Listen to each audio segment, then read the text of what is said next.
Hey guys, Matt with Wyoming Overland here. Today I gotta drain and refill my boiler system. I've just got water in it right now. We're gonna switch to antifreeze, a mixture. This is getting cold now, just to make sure in case anything happens that we don't have anything freeze up through our crawl space. So I'm gonna use this M18 transfer pump.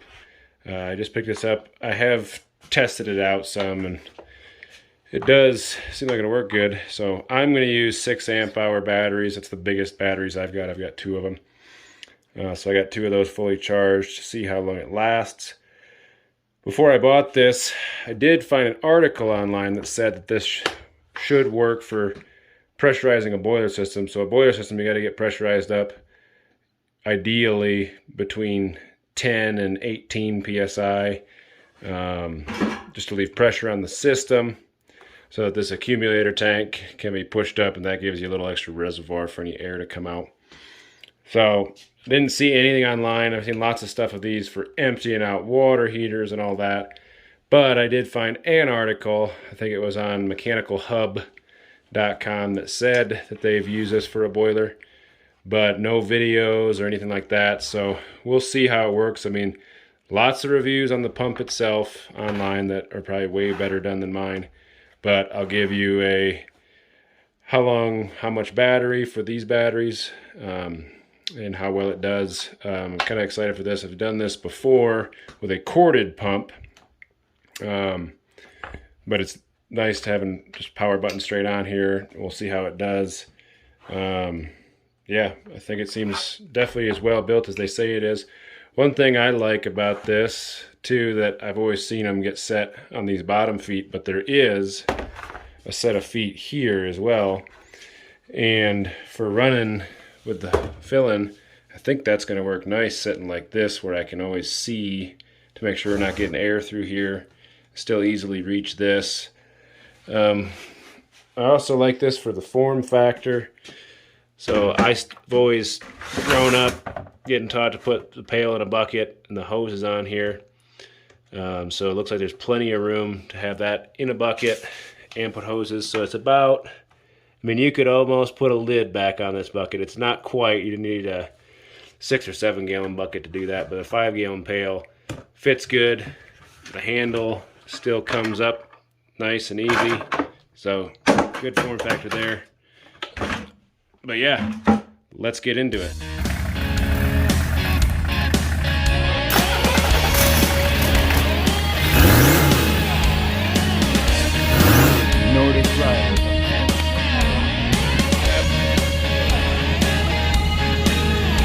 Keep going. All right, now come forward. Nope. Throttle.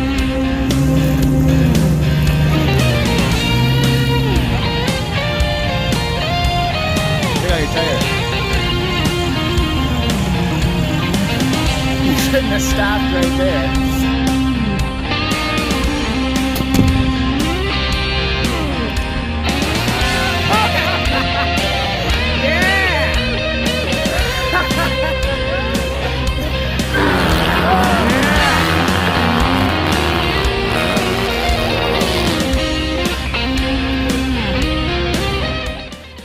Alright, here we go guys. We are going to fill our boiler system with antifreeze today. A 1/3, 2/3 mix. So we just got all the water pumped out, let the last little bit gravity drain. First, we need to get this manifold swapped around. Flow meters actually need to be on the supply side instead of the return side, so we'll get that switched around. And then we'll do some pre-mixing of antifreeze and start filling the system up. Here we go. All right, so we verify that we've got everything out of here. We've isolated this manifold from everything, and we're going to unhook all the tube lines and just swap manifold for manifold to the goal. We'll see how it goes. The air vent should go up to the top, I believe, so we're going to try that and see how it goes. Here we go.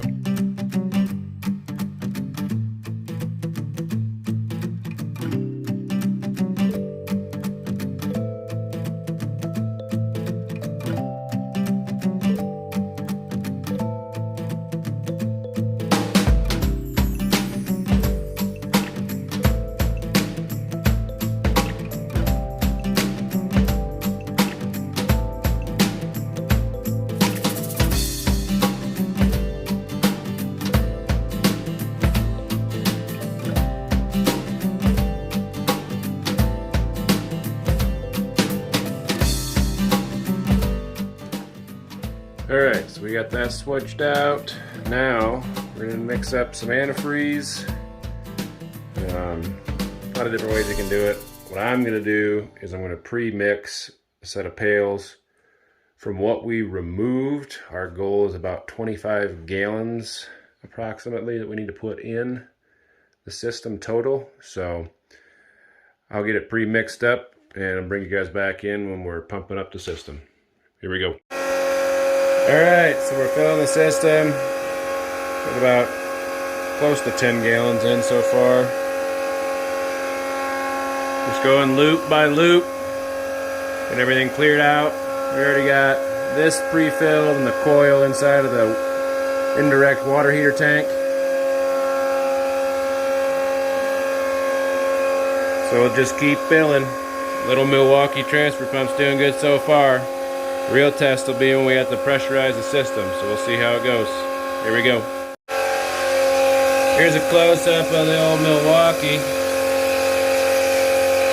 See, it's pretty nice having this little sight glass so you can see what's going on. It does so far have just this little bit of leakage off this screw, but I think it's just needs a little bit of tightening. Oh yeah, just a little bit. Other than that one little weep, doing good. See, right now we're open end filling and we're still building 10 pounds of pressure just flowing around, so doing pretty good. The flow meters each are showing close to a gallon a minute each, it looks like. So probably flowing a couple, 2-3 gallons a minute, so that's pretty cool. So it's working good. Just going loop by loop until we stop getting air. So we'll open another one up.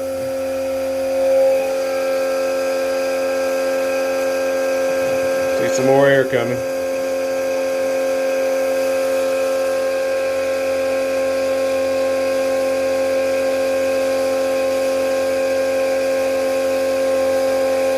Once we get them all filled, we'll go back through and isolate them back the other way and do one at a time and get more air out.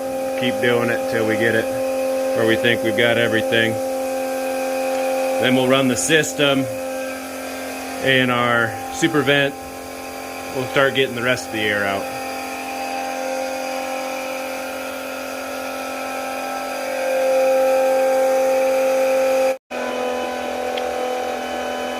Give you an idea, so we're getting air out of the system right now.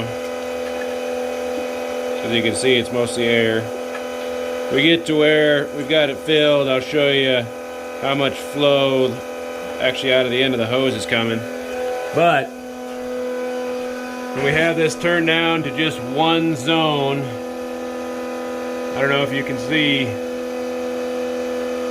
the flow meter or not, but it's showing 1 gallon a minute, and that's coming through the piping, boiler, pushing through that circ pump. We better open some more because we're getting a little high pressured here. Let's open this up.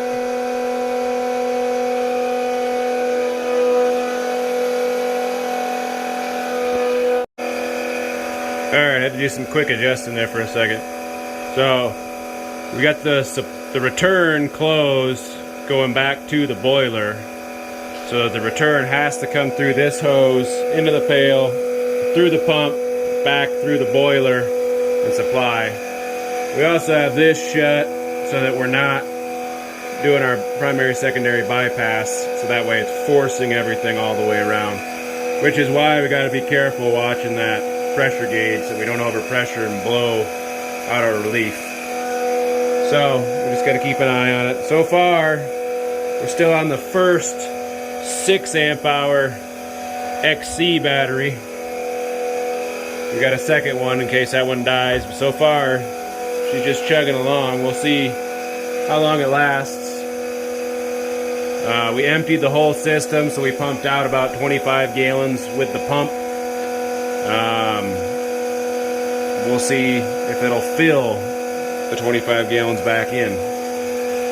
Granted, it's not just pumping 25 gallons, we're recirculating a bunch just so that we can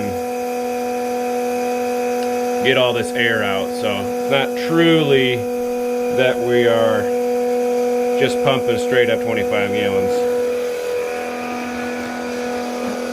Last loop to get the air out of. Then we just got to work back around through the system, getting the rest of the air out. Here we go. All right, I got the system filled up. Took a little less than 25 gallons. See, we're at about 15 psi pressure. We've run the system. So we cycled the system. I think I ran it for about an hour. About 120 degrees holding. Yeah, everything worked good. So I set this up because I needed to clean out the pump anyways, just to show you guys what the amount of flow actually looks like that comes out of this. So let me show you here.